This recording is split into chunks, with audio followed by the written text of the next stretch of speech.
서득한 목사의 교회 음악의 뿌리를 찾아서 교회 음악의 뿌리를 찾아서 오늘은 찬양과 회중 이런 제목으로 말씀드리겠습니다. 예배에서 회중이 찬양을 부를 때에 여러 가지 자세를 취할 수 있습니다. 다음은 일반적으로 추천되는 자세 몇 가지를 말씀드리겠습니다.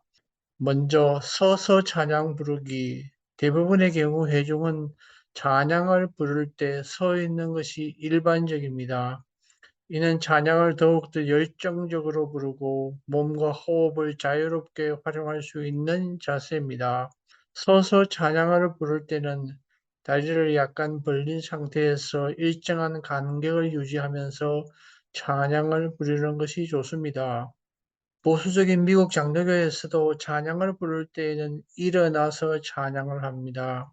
한인교회에서 일어나서 찬양을 드릴 때도 있고 앉아서 찬양을 드릴 때도 있습니다. 그러나 찬양은 서서 부르는 것이 더 일반적입니다. 그 다음에 두 번째로 찬양을 부를 때 손들기입니다. 찬양을 부를 때 손을 들면 찬양을 부르는 것이 일반적입니다. 이는 경배와 감사의 자세로서 하나님께 향하는 신앙과 예배의 표현입니다. 손을 들 때 자연스럽고 평안한 자세를 손을 들어주면 됩니다. 마음으로 표현하는 것입니다. 마음에서 손들기를 싫어하면 손을 들지 않고 찬양을 드려도 됩니다. 심령으로 찬양 드리기입니다. 마음 자세보다 중요한 것은 심령으로 찬양을 부르는 것입니다. 찬양을 부를 때 마음을 정돈하고 하나님께 집중하는 것이 중요합니다. 찬양을 부를 때 하나님의 사랑과 영광을 생각하며 그에 대한 감사와 찬양을 전하는 것이 좋습니다. 찬양을 부를 때의 자세는 개인의 선호도나 해당 교회의 예배 습관에 따라 다를 수 있습니다.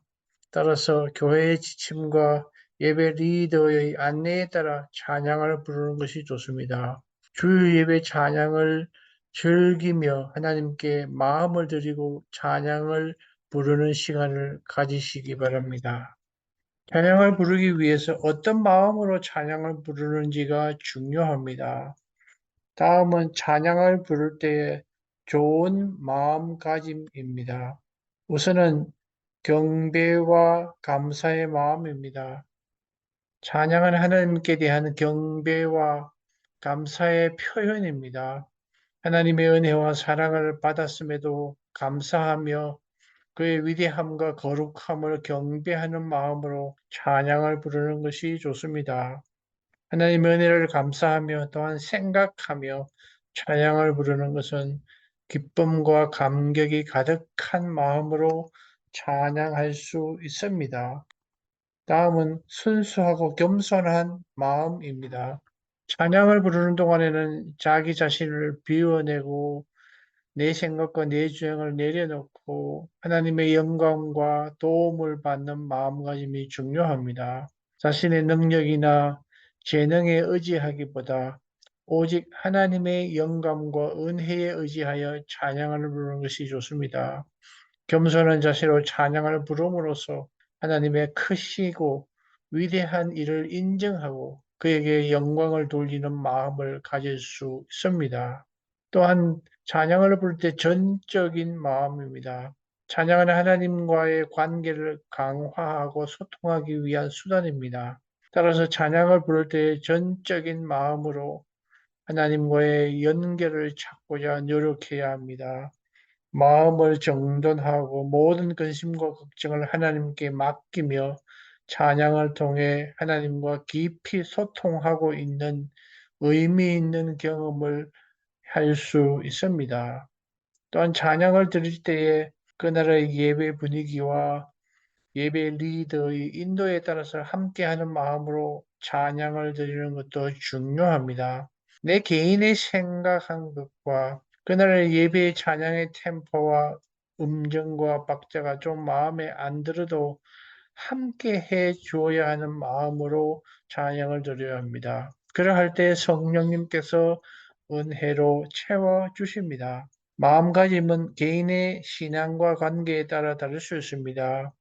하나님과의 관계를 강화하고 신앙생활을 발전시키기 위해 찬양을 부를 때 진심 어린 마음과 예배의 자세를 가지는 것이 좋습니다.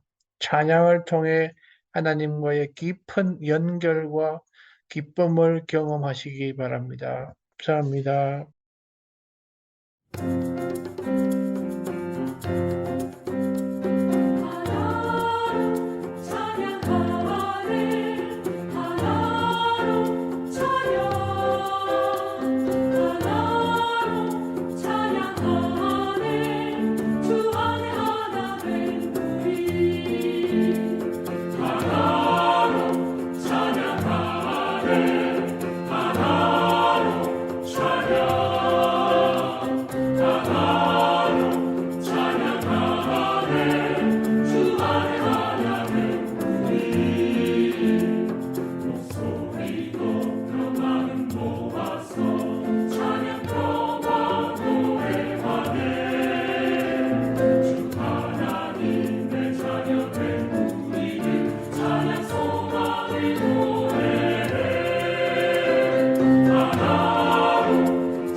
지금까지 교회 음악을 연구하는 서득한 박사의 교회 음악의 뿌리를 찾아서였습니다.